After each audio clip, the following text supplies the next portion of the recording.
Britain's emergency bikers are the lone rangers of the road, the heroes on the front line. You're under arrest. In the battle to save and protect lives. 2 wheels are quicker than 4 on some of the most congested roads in Europe. You undertook at 90 to 100 mile an hour. They get help where it's most needed, fast. Come off a bike 50, 60 miles an hour.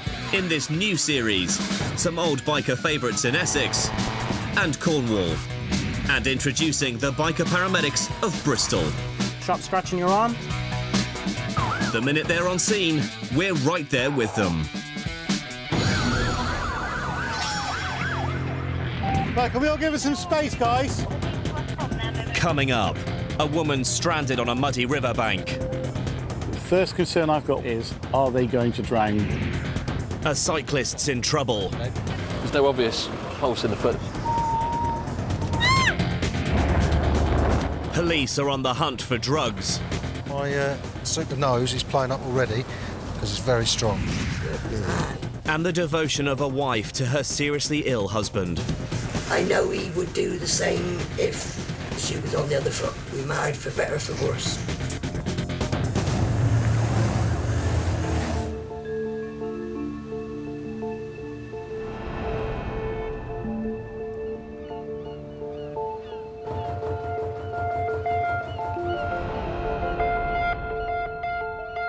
On duty in the city centre today, biker paramedic Dean, Wingnut, Wiltshire. As soon as you put the uniform on in the morning at the start of your shift, you change a little bit. It's almost like there's an invisible force field around you that enables you to stay a little bit remote from some things that you see and you do. You don't want to show people that you've got the normal weaknesses that everybody's got. We've got to be able to deal with everything as it comes along.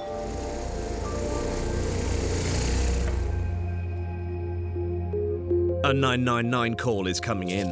Thank you. I've got a job for you, please. It's on the Jail Ferry Bridge. The female who's knee-deep in mud.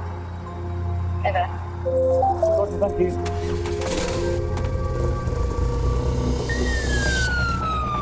The Jail Ferry Bridge spans the River Avon, which runs through the heart of the city. A tidal waterway with steep, slippery mud banks. On the highest tides, the river can rise by nearly 5 feet in just half an hour. And right now, the tide's on its way in. What about this sheet? Okay, let me put over.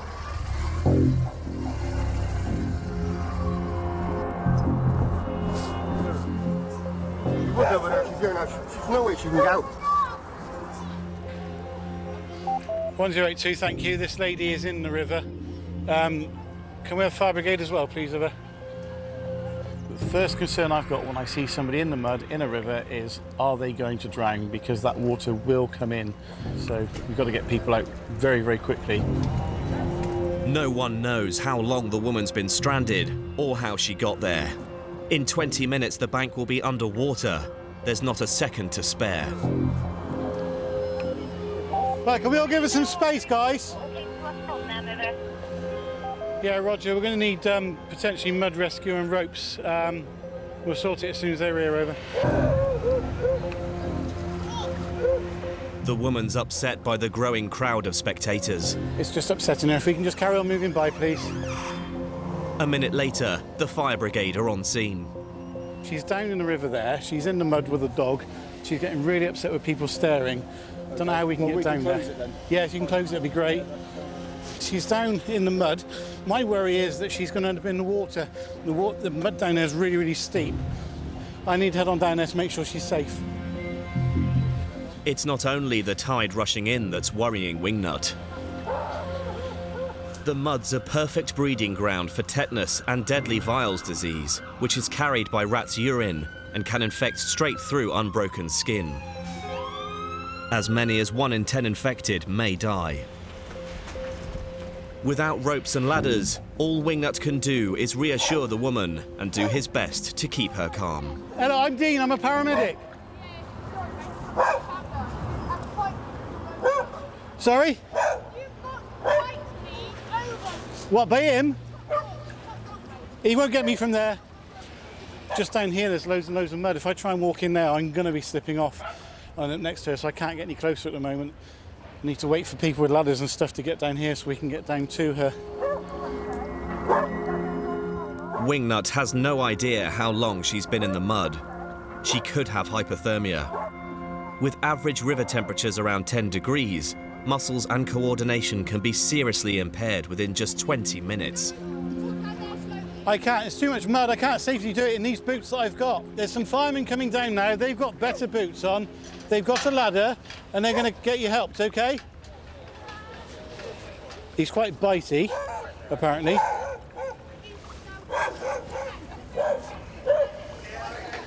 Thank you, Fire Brigade now on scene, setting up to rescue this patient from the mud. Cover crew, please. 6 minutes have now passed, and the river's already risen by nearly a foot. But there's a hold-up. The fire brigade can't go down with a dangerous dog on the loose.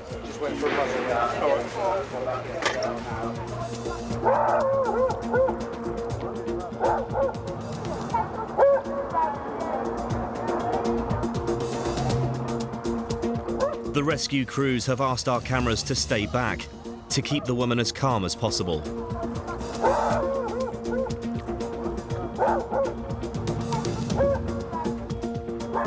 The muzzle's on. At last, they can get her out. It's now 13 minutes since Wingnut first arrived, and the Avon is still rising.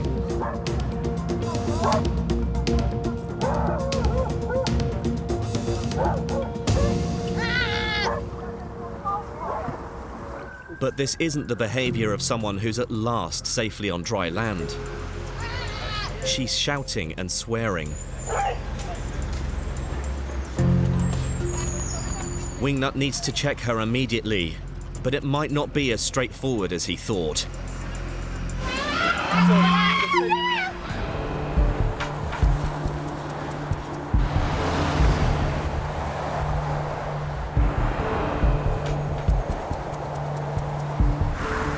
It's the run-up to Easter in Essex, and the 10-strong biker cop squad is on a special mission. Today's operation is an operation on caravans, trailers. UK caravans are generally wider than the vehicles that are towing them. Unless you've got extended wing mirrors fitted, you're not going to be able to see either side past your caravan. You're changing lanes, etc. You know, it's just dangerous, isn't it? In just 3 months in 2013, there were 232 accidents involving caravans in the southeast. The A12 is the main route from London to holiday hotspots in Norfolk and Suffolk. Today, any caravans using this road are in the biker cops' crosshairs. One of the officers we've got on today, Martin Ackers, is a caravaner. He loves his caravans. Parents used to have a caravan.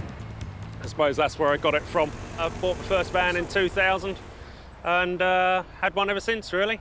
Yeah, love it to bits. I personally am not a caravan fan. I will never own a caravan, nor do I like the caravans. It's not long before Nick's got one in his sights. And, as he knows only too well, something fairly routine can easily become more serious.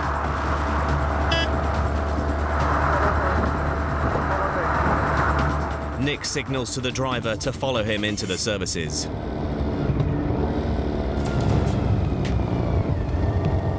It's all going to plan until Nick spots something in his mirrors. Yeah, it stopped. I thought I might have been dropping someone off. The van stopped and the female passenger has got out. Can I have someone to run quickly to McDonald's? Follow me. Right, can someone grab hold of her? I've called this chap in. There's no extended mirrors on the van that's towing the caravan. On arrival, he's come to a stop with me ahead of him, and then for reasons unknown, the female passenger has got out of the passenger side of the car and ran in towards McDonald's.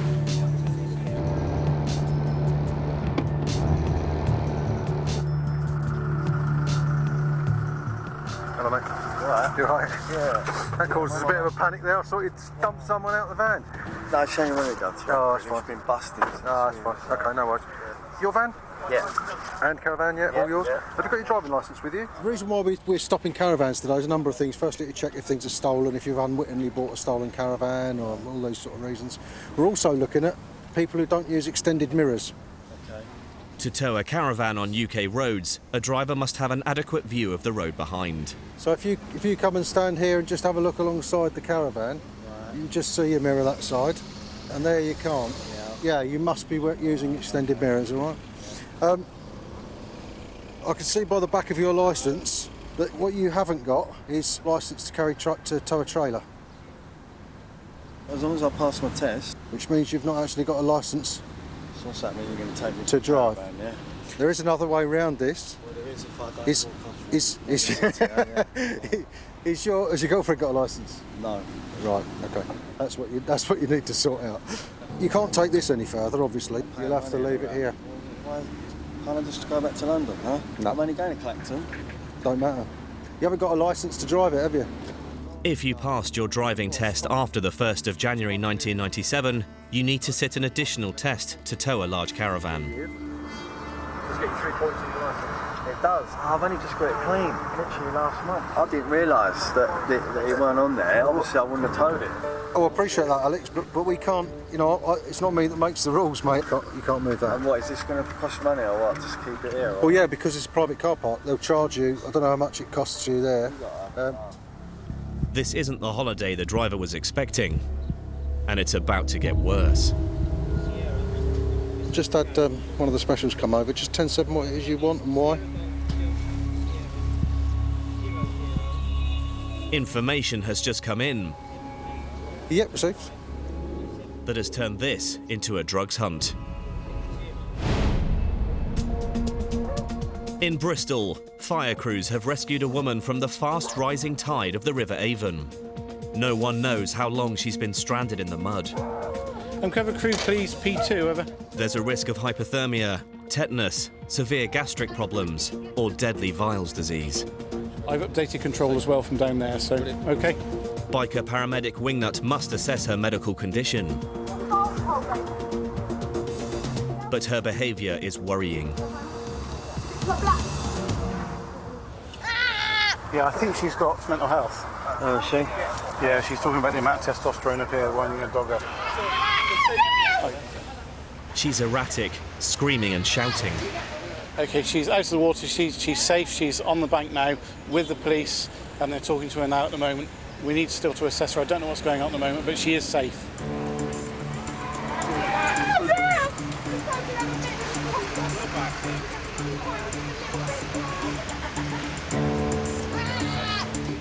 Police have had to restrain her for her own safety and that of all the emergency teams. We need her assessed down now. I think just generally because where she's been. Yeah. And then I think for the mental health. OK, if she's fighting, we're not going to get close to her, are we? That's the only problem. Right. Now, I'm quite happy to assess her. Yeah. No issue there at all, but if she's fighting like this, I've got no chance, because I won't be able to get any decent readings or anything. No. Do you want me to come and talk to this lady? Yeah. Some of you guys can just assess her here. Absolutely. And then we'll transport her to Mason Ward, if that's okay. Mason Ward is a psychiatric assessment unit at Bristol's main hospital. Right. This is a paramedic. Hello. My name's Dean. Can you talk to me? Have you taken anything today? Take me to your leader. Well, he's gone, isn't he? So I can't. You're stuck with me, I'm afraid. Have you taken anything today? Can you sort my bag out, love? Please zip it up. I'm not joking. Someone might as well have it. You know, even though just take it back to Brixton. You know where the bag's from. Will you let me do some checks? He's just putting gloves on, darling. There's nothing wrong with it. Just like I've got mine on, okay? All right? They're not going to hurt you, look. Okay? Will you allow me to do some checks or not? No, obviously not, dumbass. Why not? Do I look like I've got hepatitis? Is the inside of my white of my eyes gone yellow to you? No, but Dumbass. anyway, because you're covered in mud from the river, that can carry all sorts of pathogens. Okay, so we need to be careful. Okay? Will you allow me to do anything with you or not? Obviously not. Do you even look in the mirror, mate? Take a good hard look at yourself in the mirror, and if you like it that much, have a wank. Okay, I'm going to step away and wait for the crew to get here, okay? It's impossible for Wingnut to run any checks. Right, the ambulance is here now, guys. That's why all boys should have guns. Too much testosterone. We're going to grow up. You think it's not even... Didn't see that coming, did you?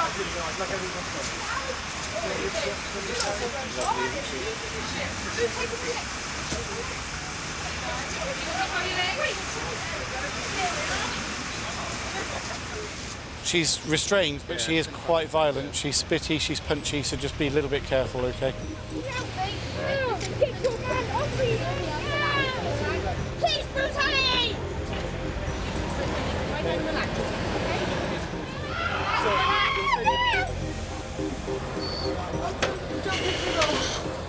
You don't understand, I'm not crazy. I really don't know if I'm not out. The very nature of the job is to put yourself in harm's way occasionally. You just need to manage that. The patient wasn't particularly nice to me, but then I think she was just reacting to the uniform around her. There was police there was fire brigade there, and I think somebody under a high-stress situation tends to sort of lash out. So I don't think it wasn't personal, it wasn't meant at me as a person. The woman will be taken away for psychiatric assessment and for medical tests for any diseases she may have picked up during her ordeal in the mud.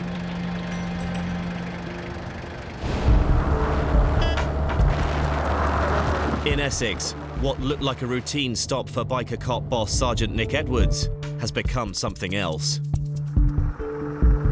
Yeah, it stopped. I thought I might have been dropping someone off. Can I have someone to run quickly to McDonald's? The passenger of the van, pulled over for not having extended mirrors, has suddenly headed for a cafe. Sorry, mate, I've just had one of the specials come over. Just 10-7 what it is you want and why. And new intelligence has just come in. Basically, what's happened is other officers intercepted the female that ran into McDonald's and it transpired she's got a small amount of cannabis. So we'll carry out a search of the van, see if we can find anything else. One of my colleagues will interview the lady, she'll identify what it is. That'll be then disposed of, be seized by us and then disposed at a later date, and she'll receive a street caution for cannabis possession. So is it your wife or your girlfriend? To be wife. To be wife, fiancée. She's got a small amount of cannabis with her. Has she? As a result, we have reason to believe there may be some more in the van. If Nick finds more, the woman could face 5 years in prison and an unlimited fine. Have you got any more gear in the van? I'd ask for your honesty. If you've got anything else in the van, let us know now, or the caravan, but otherwise we're just going to search. But before Nick can conduct a search, he must contend with the van's guard dog. Hello there. What's his name, Alex? Bill? Is it a Chihuahua? Yeah. Would it be easier if you take hold of him so he's out of the van while we search it? Yeah? With Bill the Chihuahua safely out of the way, Nick's ready to sniff out any more marijuana. My super nose is playing up already, so either the smell I've got in here is either the cannabis that was in here before, or I'm going to find some more. Do you know what? If you can get something in there, they can hide it. You know, you could have a very, very small amount of drug hidden in a very easily concealable place. You know, anywhere. Places in a wing mirror. The airbag's been removed and they've been put in behind the steering wheel on the airbag. Inside the actual spare tyre that's been re-inflated, and they've been the inside of the spare tyre. It's limitless, absolutely limitless. The van is clean. When in doubt, give it a clout. And now to check the caravan. So it shows how ignorant I am of all things caravan. I don't even know how to get into the things. Oh, it's nicer than your house in there, Nick. Yeah, it is. Where's a caravan expert when you want them? Hackers? No, I definitely can't see myself being away having a nice weekend in one of these. Definitely not. Right, happy with that. There's absolutely no smell in here at all either of cannabis, so... But, having successfully ruled out any more drugs, Nick now has the tricky challenge of closing the caravan door. Where's Ackers when you need him? Ackers, you on the air? Could you come and show us how to shut this caravan door, please? Ackers is too busy admiring other caravans to reply. Oh, hang on, it's all right, I've worked it out. I thought this was one of these complicated caravanner things. I think I've worked it out myself. What will happen now is the chap isn't licensed to tow a caravan. He's got no option but to leave it here. They're going to drive back home now, pick up someone who has got a category B on their licence, come back here, hitch the caravan up again and continue on their way to Clacton. Despite their holiday being delayed, everyone's trying to look on the bright side. Well, it's nice to meet people, it's just the circumstances are never ideal, are they? You know what's killed me off really though is the flying over points. That's what's done. And, well, especially if you just said you've just got your bloody points off as well. Could be worse, it could have been 6 points or 9 points. Or I could have got Clacton and had a nice weekend. Yeah. That's when you drive up and down the A12 and we're about, isn't it? Yeah, I ain't going to say no more anyway. The driver left with a £100 fine and 3 points on his licence, but not with his caravan. The woman was cautioned for possession of cannabis. I do recall on one occasion I drove around a car park. I got a whiff of cannabis. He kept riding around the car park until the smell was, until I found the smell. I was virtually tracking it myself. Got to the car, identified the people that were in it and recovered enough to arrest both for possession with intent to supply. And the driver of the car said to me, "How did you know that we had cannabis in here?" And I said, I smelt it. And he said, "Well, how could you smell it? You were on the bike." And I said, "Because I used to be a police dog once." And he honestly thought I did. 0641. Coming up, an SOS for Hoops.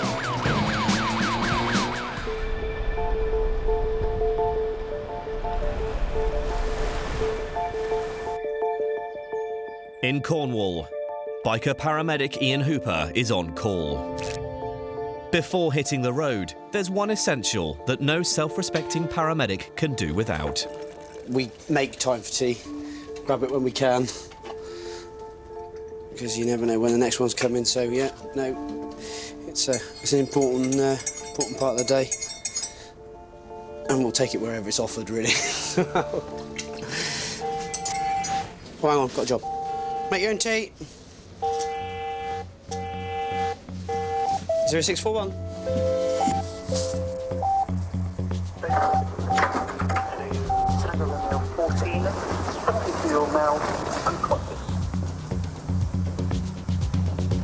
Backup coming from Truro.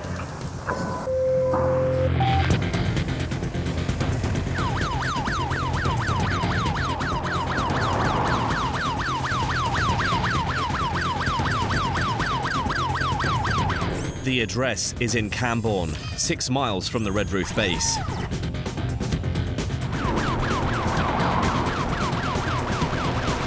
All Hoops knows for now is that his patient is unconscious.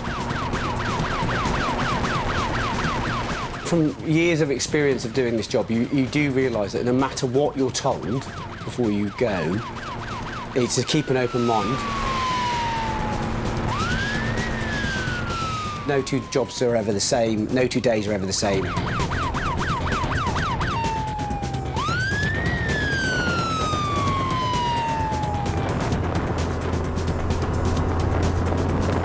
Hoops is on scene in just 4 minutes.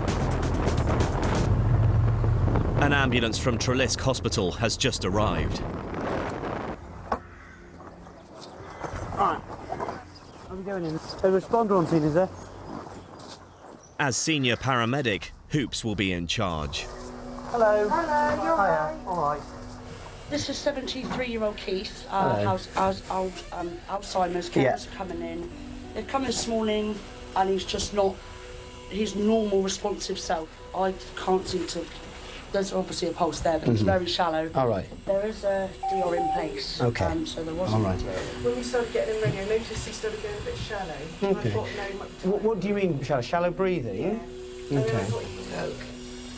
Hi, Keith. Hi, Keith. So he's opening his eyes to me speaking to him, is that He usually do, yeah. Mary, how would he normally respond? Usually he just listens. He talks in his own little language. Okay. Keith is cared for full-time by his 67-year-old wife, Mary. Hiya, Keith. Keith, sorry to pull you about. We're just checking you over, all right? We're all with the ambulance service, Keith.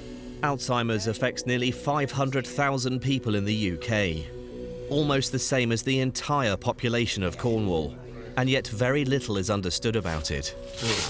Can I take his temperature there, Mary? Mild memory loss, confusion and mood swings gradually worsen as brain cells die. Okay. Keith, I'm just going to take your blood pressure. Is that all right? Eventually, the victim can't even swallow or breathe. There's no cure, no treatment to reverse or halt its progress. Good man. You've got your eyes open now. Good man. And he's not been drinking nothing at all for not for 2 or 3 days, or eating. Why? Because he couldn't swallow it properly. Okay. Doctor reckons his throat is closing over. All right. So what's the plan then with getting fluid into him and that sort of stuff? She did say something about putting the cannula in. She was here Wednesday, I think it was. To the GP? Yeah. When she checked him over, she said that he had a chest infection. Yeah. That's the noise he's been making since about 3:30. Okay. Let's have a little quick... They didn't know what to do. Good man. Okay. A bit cold. Keith has something called a do not resuscitate order in place, so we're respectful of that. From a hospital point of view. No way. No. Okay. No, so let's let the crew go. Yeah. The ambulance doesn't need to be here, does it? No. No. I'll stay and he we'll. won't be going nowhere. No. I bet That's that. fine. Okay. We were going to wash him and change him No, and we've everything. done all that. We've just got to make him comfortable in the bed. Oh, okay. And put everything in. Do what you need to do. I'm not going anywhere. Right. Do what you need to do, and I'll stay, and we'll come up with a plan. We'll have a chat. Hey? Mary is determined to keep Keith at home. All Hoops can do now is support her and, with her permission, try to get some fluids into Keith, who is very dehydrated. You all right, love? Yeah. It was all a bit stressful today. Yeah. Yeah. Do you think he actually stopped breathing, Mary, or do you? I don't know. See, I wouldn't know Just because I let them get on with it. Yeah, no, fair. That now is what he's been like for the last 2 or 3 days. Okay. Do you think the dehydration got anything to do with it? I tell you what we can do is I can hydrate him for you. Can you? Yeah. Yesterday I thought, I've got to get drinking him somehow. No. So I thought, well, how can I do it? I tell you what. And I've been sort of like dripping drops of water. Yeah, in and it to keep keep doing his that. tongue Keep moist. doing that. I mean, this is his 14th year, 15th year of Alzheimer's, so he's now, his doctor said his body's now slowly shutting down. Sure. In end-stage disease, it's part of your brain that keeps you breathing. Right. Now, if that's starting to get affected, he might have periods where he has episode of shallow breathing. Right. Yeah. He has periods where he stops breathing. Right. Okay. Now, it's not clear that we might be at that stage. Yes. Right. Yeah. As Keith can't swallow anything, Hoops will set up an intravenous drip to rehydrate him enough for the family GP to visit. Keith, I'm just going to try and give you a little bit of fluid. All right? This is just to tide him over till at least tomorrow, so you can speak to the doctor. That's, I'll go to this won't continue. No. After this, is just like a You see, that's what he's been doing since about 3:30. And you don't know if it's a pain cry or whether it's part of the Alzheimer's. Because with the Alzheimer's, he used to do a lot of that shouting. But not been before today, not been shouting like this? Not so much, no. He has been doing it, but not like he used to, because sometimes it would go on all day and all night. I used to think, well, please be quiet just for a little bit now. To care for Keith around the clock, Mary's been sleeping on the sofa. How long have you been sleeping down there? Oh God, 2 years. Yeah, that's a long time. Yeah, I don't mind. Oh, you're an angel, you are. But when you look at it, he's been a fighter for 15 years. He's been fairly good-tempered with it as well, not like... So, yeah. Always have been all through his life. If we'd had a little row, within 5 minutes he would have forgot it. And he'd come up to me, "You all right now?" And he'd start laughing. Of course, that would set me off more than ever. But somebody once said to me, you should never let the sun go down on an argument. No. Is that what you would do? do? He'd do anything for anybody. Yeah. If he could. Was he in the Navy or something? Yeah, we was married a week. And he had a draft in the board. And I went with him for 2 years and a month. Never been out of Cornwall in my life. It's our 50th next year. I was hoping he would hold on, but I still got good memories, so. Aye, Mary's boy. Very rare says my name now, but he knows my voice. I'm sure he does. Yesterday I said, I'm sure he does. "You going to give Mary a kiss?" And I kissed his lip, and he actually kissed my lips back, and Mary had to go up in the kitchen. A few tears. Okay. Carry that there, I can sort of back. What do you want, then? What do you want, eh? What? Yeah, Mary, give her a drink in a minute. All right?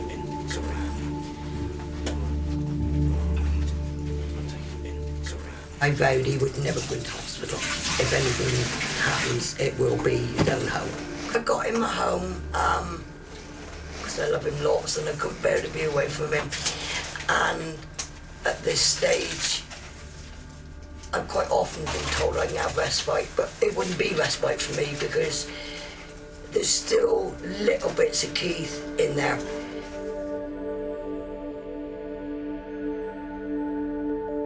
Mary's had medical problems of her own over the years. Lost my kidney about 6 years ago, so I've only got one kidney, so then I fell, broke my hip. Had pins put in that, and then it started deteriorating, but I just do a bit of rest, I just plod on. Got to, and it's a lot worse off out there than what there is here. Right. Next year is our 50th wedding anniversary. 50 years.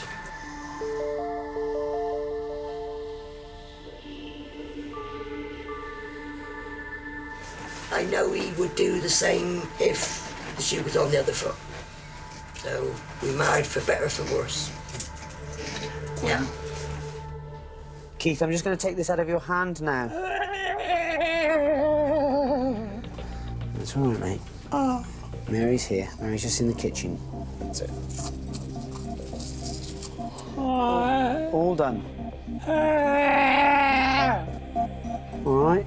We'll say goodbye.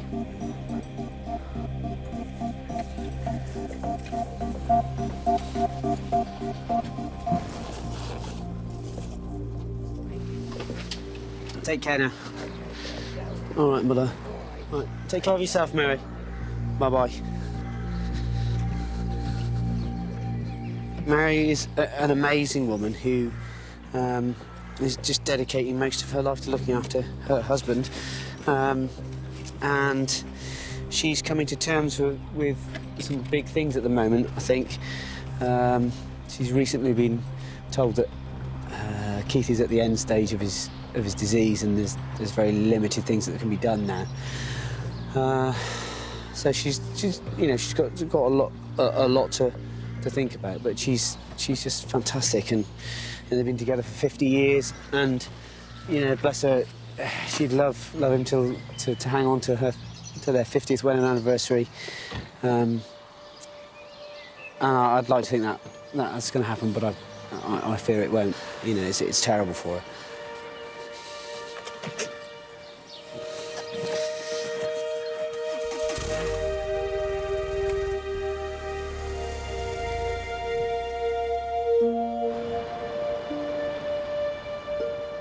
Sadly, a week later, Keith passed away.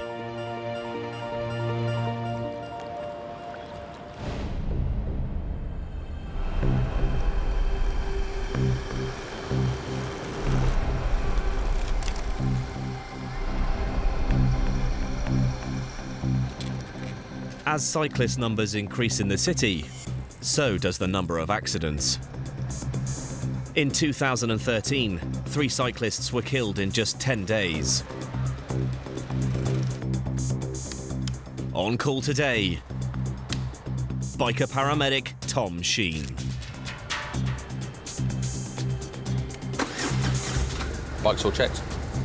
I decided to join the ambulance service predominantly after my dad. My dad had been in the service for many years, but ultimately we're all in it for one thing, which is we want to help people. That's why we do it at the end of the day.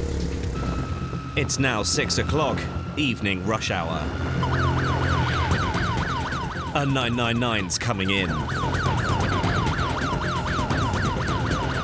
A car and cyclist have collided in the city centre.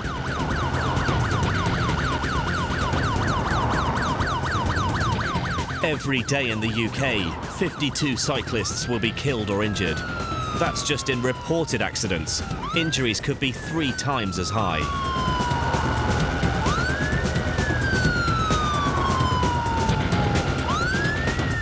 There might be serious breaks or a life-changing head or spine injury. Tom needs to get there fast.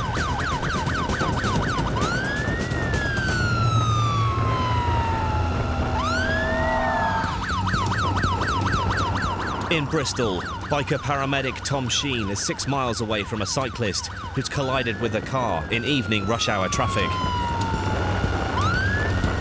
Cyclists account for 1/3 of all deaths and serious injuries on UK roads. 9 minutes later, he arrives, first on scene.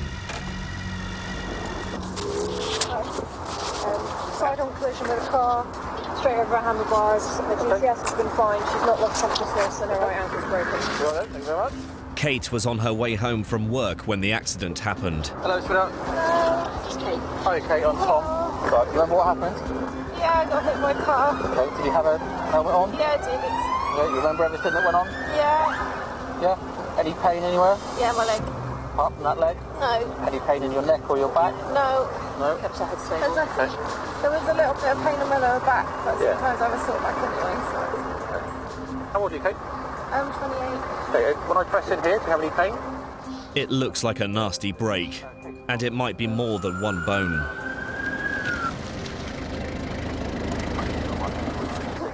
Right. Okay. Brilliant. Yeah. With this hand. Yeah. Take hold of that. Okay, you ever had gas in there in the past? No. So your teeth, suck it, long, deep sucks like that, that's it. It'll make you feel a bit lightheaded in a few moments, okay? But just keep going with it. Yeah.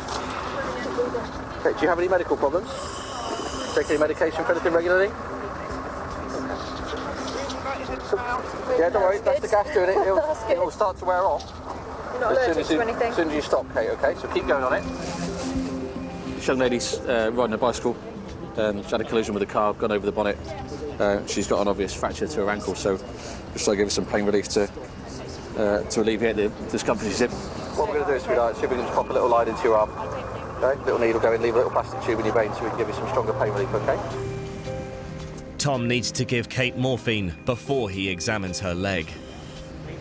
It's going to hurt.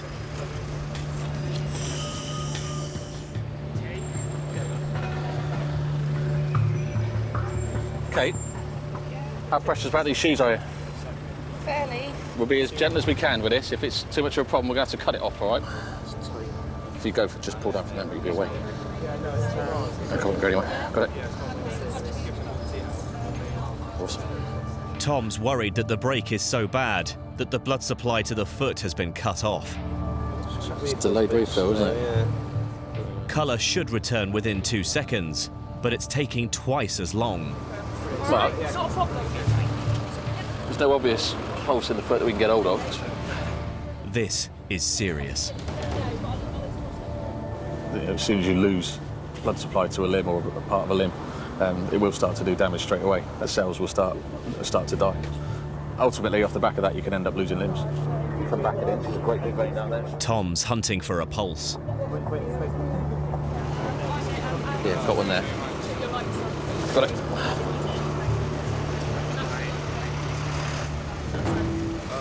When we find a pulse there, we mark up the little X, just write a time on it. so there's no issue later on at hospital. So they know if there is a change in that there was one earlier on. So. F45, we're just requesting ETA for the DCA, please, Eva. Obvious fracture to her right ankle, so she's had some pain relief. She's had something to stop her feeling sick. Trying to warm her up. Kate's boyfriend was passing and is at her side. Got it. The ambulance team needs to splint Kate's shattered leg for the journey to hospital to prevent any more damage. She's cannulated, she's had pain relief, she's had antiemetic, neck and back clear. The only pain is right ankle, not knocked out at all. The crew must cradle Kate's leg. If both bones are broken, it can't support itself and will flop to the ground. And that will mean even more pain. Well done. Really well, really well. Keep on the gas, Kate. Keep going.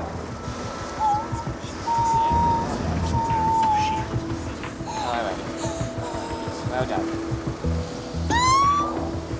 Well done, my love. Well done, Kate. It's all right, don't worry. Keep going on that gas, Kate. Keep on the gas, Kate. Well done. Did really well, really well.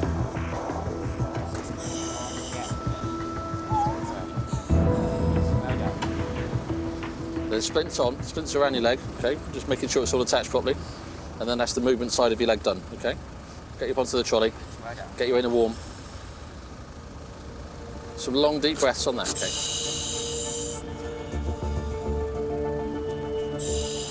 Right, Kate, what we're going to want to do, my sweet, if you could sort of roll your bottom flat onto the floor, okay? Martin's got your leg. Keep going on the gas there, Keep on the gas. Okay?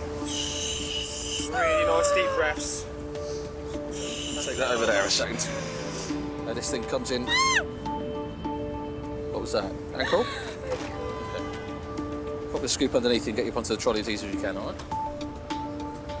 Well done. That's it, just we'll do that, okay? A lot of cyclists in Bristol. It's the easiest way to commute around the place. Fortunately, we don't come to that many incidents, really, considering the amount of cyclists that there are. The ankle injury, it's a fracture, so we're going to require surgery for her. It's quite a lengthy rehab process off the back of that, regardless of whether it's surgically repaired or naturally repaired. So it's a long road ahead for her now. Had Kate not had her helmet on, she's gone flying across the bonnet of the car, landed the other side. Had she done that onto her head without her helmet on, then she could be looking at a very serious head injury as well.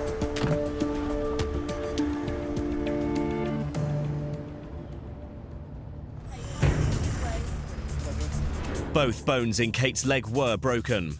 She had surgery the next day. 2 months later, she's up on her feet again, but with a new addition to her right leg. I can still feel where the break is, so it's a little bit uncomfortable. Going from here through to here, there's one wire that goes all the way through my leg, goes through the bone and out the other side. These 5 pins here, which are just screwed into the bone, so they hold in, and I guess the weight, when I put weight in, it goes in, hopefully spreads around the frame and then comes out the bottom again, and that's how I can walk on it. It's 3 to 6 months it'll be on for. I've not cycled on the road yet, so yeah, I think it's going to take some guts. Next time on Emergency Bikers, a young man's in serious trouble in Bristol city centre. Just relax, it's Dean. It's the paramedic, mate. Cops have the last laugh with an arrested driver. I'm not the dog. The limousine's out. There you go. And a chilling 999 for hoops. Gentleman's fallen onto his back, 12 feet off the ladder, bleeding from the head. Conway.